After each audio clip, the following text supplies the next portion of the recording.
Hello बच्चों, आज आपका फिर से स्वागत है मेरे यूट्यूब चैनल में। आज हम फिर से कक्षा 6 का पाठ 3 पढ़ेंगे, उचित आहार स्वस्थ जीवन का आधार।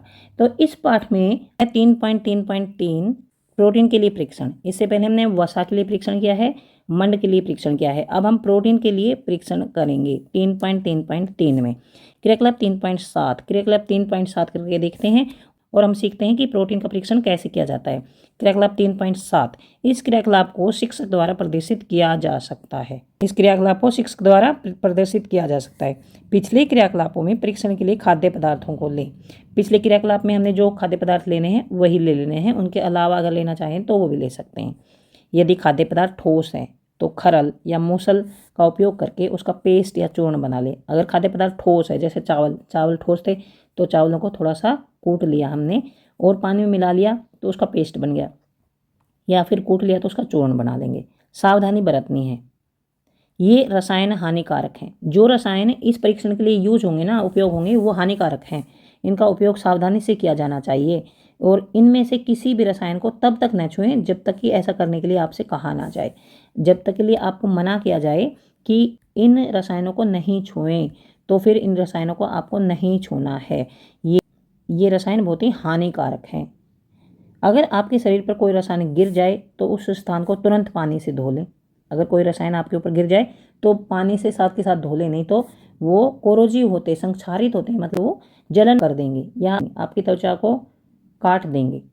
इनमें से कोई भी रसायन अपने मुंह में न डालें और न ही इनको सूंघने का प्रयास करें। ये आपको सावधानी रखनी है, ये काफ़ी इम्पोर्टेंट है। ये सब सावधानियाँ आपको रखनी है। प्रत्येक खाद्य पदार्थ का लगभग आधा चम्मच एक अलग साफ परख नली में लें। परख नली नहीं देखी हो तो मेरे चैनल पर देख लेना। इस टाइप की पतली सी कांच की नली होती है और इस टाइप की। प्रत्येक खाद्य पदार्थ का लगभग आधा चम्मच एक अलग साफ परख नली में डालें। प्रत्येक परख नली में 2-3 चम्मच पानी डालें। फिर हमें डालना है 2-3 चम्मच पानी और उसे अच्छी तरह हिलाना है। मतलब इसमें पहले खाद्य पदार्थ डालेंगे और फिर इसमें 2-3 चम्मच पानी डाल देंगे, फिर इसको अच्छी तरह से मिला लेंगे।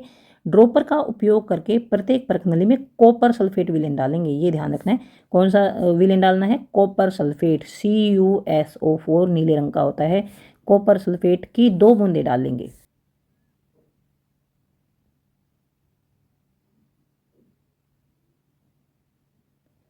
ड्रॉपर आप जानते होंगे, एक तो छोटे बच्चों की जो दवाई होती है ना, उसके साथ आता है ड्रॉपर, वो भी यूज कर सकते हैं और लैब में भी होता है ड्रॉपर।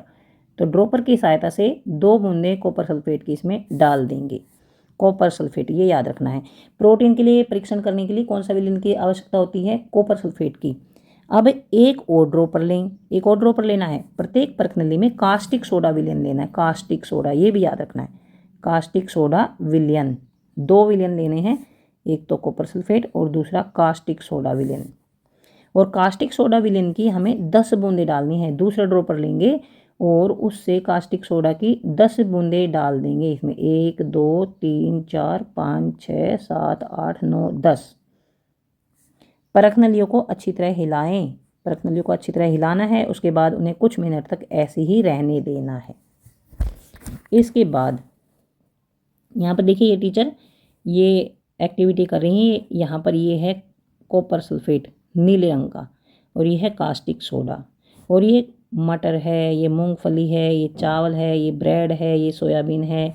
सब में टेस्ट कर करके देखा जा रहा है। ये है परख नलियाँ, ये परख नली है, ये ड्रॉपर है और ये भी परख नली है यहाँ पर, और ये परख नली का स्टैंड है ये।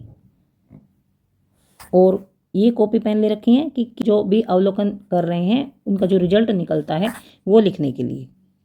खाद्य पदार्थों में प्रोटीन की उपस्थिति के लिए परीक्षण। आपने क्या देखा?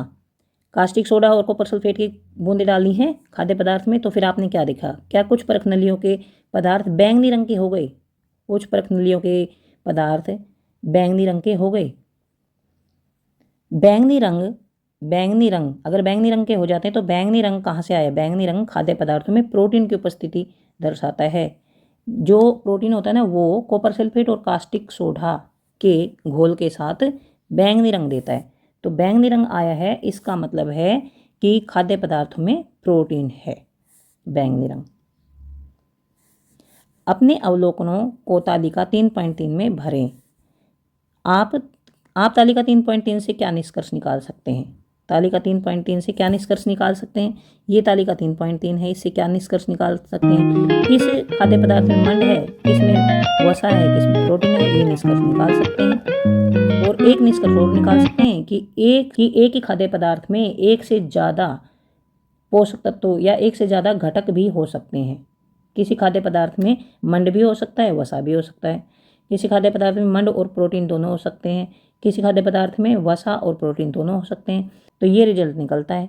कौन से खाद्य पदार्थ एक से अधिक पोषक तत्वों की उपस्थिति दर्शाते हैं? कौन से खाद्य पदार्थों में एक से अधिक पोषक तत्व हैं? कौन से खाद्य पदार्थ प्रोटीन और वसा दोनों की उपस्थिति दर्शाते हैं? कौन से खाद्य पदार्थ में प्रोटीन और वसा दोनों है? मूंगफली में प्रोटीन और वसा दोनों है। मूंगफली जो है उसको अगर कागज में रखकर पीटा था तो तेली धब्बा बन गया था, इसका मतलब उसमें वसा है। और ये जो कास्टिक सोडा और कॉपर सल्फेट डाला है तो बैंगनी रंग हो गया, तो मूंगफली में प्रोटीन भी है। यह इंगित करता है कि हम जो आहार खाते हैं उसमें कई पोषक तत्व उपस्थित हो सकते हैं।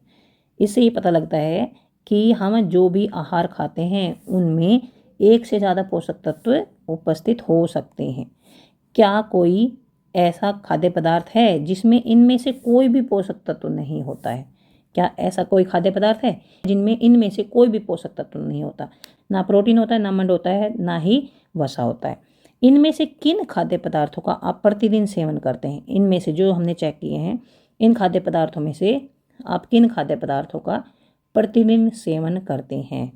यहाँ पर देखिए, आलू का टुकड़ा, आलू भी खाते हैं हम, खीरा भी खाते हैं, रोटी ब्रेड भी खाते हैं, उबले हुए चावल भी खाते हैं और उबले चने भी खाते हैं, कुटी हुई मूंगफली भी खाते हैं, तेल भी खाते हैं, मक्खन भी खाते हैं, कूटा हुआ नारियल भी खाते हैं, कूटा हुआ नारियल या नारियल खाते हैं बस। तो इनको तो हम डेली ही खाते हैं। तो इसका अर्थ यह हुआ कि हमारे अंदर वसा, मंड और प्रोटीन ये हमें डेली मिल जाते हैं, ताकि हमें मंड, वसा और प्रोटीन ये लगभग मिल जाते हैं। ऐसे अन्य पदार्थों का पता लगाने का प्रयास करें जो स्टार्च, वसा और प्रोटीन के अच्छे स्रोत हैं। जो स्टार्च, प्रोटीन और वसा के अच्छे स्रोत हैं, ऐसे अन्य खाद्य पदार्थों का पता लगाएं। मतलब और भी खाद्य पदार्थ लेंगे थोड़े थोड़े और उनसे भी चेक करेंगे कि उनमें स्टार्च है, वसा है या प्रोटीन है या नहीं। स्टार्च मतलब मंड है या नहीं, वसा है या नहीं, प्रोटीन है या नहीं। जिन खाद्य पदार्थों में स्टार्च, वसा या प्रोटीन होता है वे इनके अच्छे स्रोत होते हैं। जिन पदार्थों में स्टार्च अधिक होता है वे स्टार्च के अच्छे स्रोत होते हैं। जिन पदार्थों में वसा अधिक होता है वे वसा के अच्छे स्रोत होते हैं। जिन पदार्थों में अधिक प्रोटीन होता है वे प्रोटीन के अच्छे स्रोत होते हैं। यहाँ पर है तालिका 3.3, खाद्य पदार्थों में पोषक तत्वों की उपस्थिति का पता लगाना। तो ये है खाद्य पदार्थ के नाम, खाद्य पदार्थों के नाम और मंड का परीक्षण। मंड का परीक्षण करेंगे तो खाद्य पदार्थ का रंग कैसा हो जाएगा। वसा का परीक्षण करेंगे तो तेलीय धब्बा बन जाएगा या नहीं बनेगा। प्रोटीन परीक्षण करेंगे तो खाद्य पदार्थ का रंग कैसा हो जाएगा। मंड उपस्थित है या नहीं, हाँ या ना लिखना है। वसा उपस्थित है या नहीं, हाँ या ना लिखना है। प्रोटीन उपस्थित है या नहीं, हाँ या ना लिखना है। तो यहाँ पर देखिए, आलू में हम चेक करेंगे आयोडीन परीक्षण करने से पहले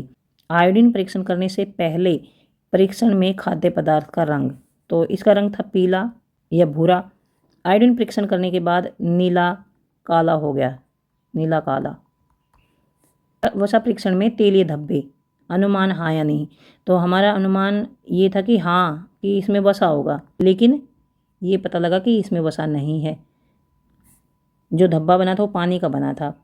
प्रोटीन परीक्षण में खाद्य पदार्थ का रंग, प्रोटीन परीक्षण करने से पहले पीला और प्रोटीन परीक्षण करने के बाद भी पीला ही रह गया, तो इसमें प्रोटीन नहीं है।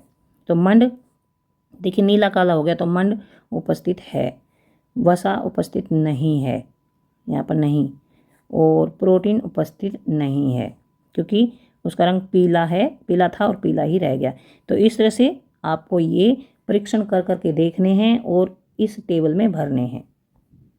तो यहाँ पर देखिए हमने मंड, वसा और प्रोटीन के परीक्षण करके देखे हैं। तो ये हमें समझ आ गया कि किस तरह से परीक्षण करने हैं, ये हमें अच्छी तरह से समझ आ गए होंगे। अब अगला टॉपिक है संतुलित आहार। संतुलित आहार क्या होता है। अब हम ये पढ़ेंगे कि संतुलित आहार क्या होता है?